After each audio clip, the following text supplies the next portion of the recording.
Trey Gowdy got the IRS to admit that they have no. In life, there are things you just know, chief among which is the fact that you never ever mess with Trey Gowdy, especially when you're clueless on a particular issue, because he will knock you squarely into the middle of next week.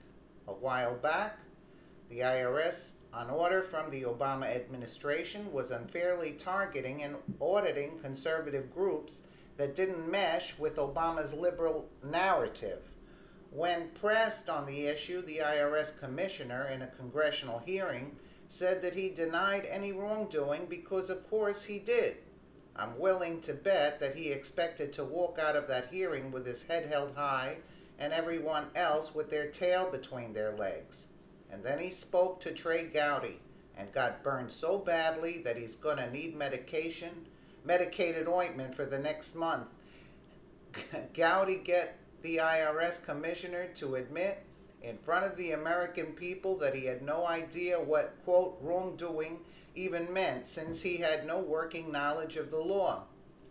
He also admitted that the claims made by the Obama administration were untrue and likely made up to save face politically.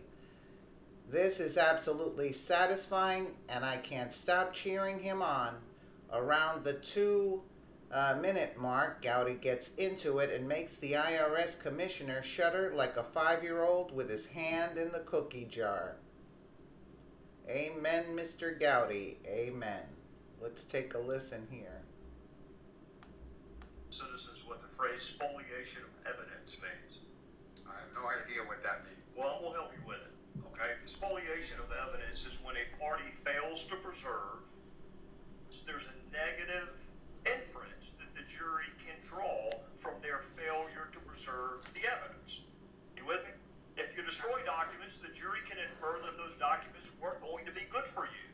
If you fail to keep documents, the jury can infer that those documents were not going to be good for you. You've heard the phrase spoliation of evidence, haven't you? I can't recall ever hearing it. It's true in administrative hearings, civil hearings, criminal hearings. I practiced law once 45 years ago, gave it up for Lent 1 year, never went back. All right, well, let me tell you what you would have found if you had stuck with it.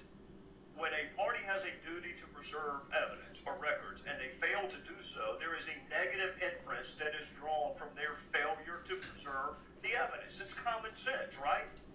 If you destroy something, the jury has a right to infer that whatever you destroyed would not have been good for you, or else every litigant would destroy whatever evidence was detrimental to them. Agreed? I'm not sure. I think if you destroy the evidence and people can prove it, it wouldn't be a good thing for your defense. Well, no, it's worse than that. The jury can draw, and they're instructed, they can draw a negative inference. All right. And that's true if a taxpayer is being sued by the IRS administratively, civilly, or prosecuted criminally, and they fail to keep documents, the jury can draw a negative inference from the fact that they didn't keep receipts or emails or documents. So if it's true and it applies to a taxpayer, it ought to apply to the IRS as well. Agreed? Is this a trial? Is this a jury? Is that what you're... I said administrative, civil, or criminal. If you want to go down that road, I'm happy to go down it with you, Commissioner. In fact, I'm glad you mentioned it. You have already said multiple times today that there was no evidence that you found of any criminal wrongdoing. I want you to tell me what criminal statutes you've evaluated. I have not looked at any. Well, then how can you possibly tell our fellow citizens that there's no criminal wrongdoing if you don't even to look at? Because I've seen no evidence that anyone consciously... Well, how would you know what elements of the crime existed? You don't even know what statutes are in play. I'm going to ask you again. What statutes have you evaluated? I think you can rely on common sense that nothing I have seen... Common sense. Instead of the criminal code, you want to rely on common sense. No, Mr. Scott, you can shake your head all you want to, Commissioner. You have said today that there's no evidence of criminal wrongdoing. And I'm asking you what criminal statutes you have reviewed to reach that conclusion. I reviewed no criminal statute. All right, so you don't have any idea whether there's any criminal conduct or not because you don't know the elements of the offense. I've seen no evidence of wrongdoing.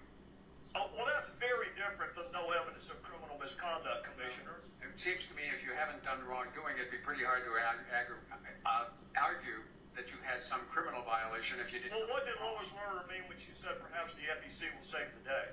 I have no idea What did she say? What did she mean when she said we need a project, but we need to be careful that it doesn't appear to be per se political? You don't think that's a potential violation of 18242? I have no idea if it... Because you haven't looked at 18242, and you don't have any idea, Commissioner. You don't have any idea whether there's any criminal wrongdoing or not.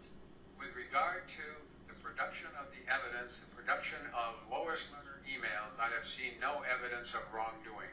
What else? If there were, that would be a separate criminal offense. What else went on with Lois Lerner? I said in the past. So what you're saying is you don't have any idea whether she engaged in criminal wrongdoing. You're just saying that you did not engage in any with respect to the email. I haven't seen any wrongdoing with regard to the production of Lois Lerner emails. But you are not saying there was no criminal wrongdoing with respect to the targeting of conservative groups. I want to be very clear. You're not saying that. I made no judgments. So you disagree with the president when he says there's not a smidgen of corruption? There are people who have been making judgments both sides about whether they're...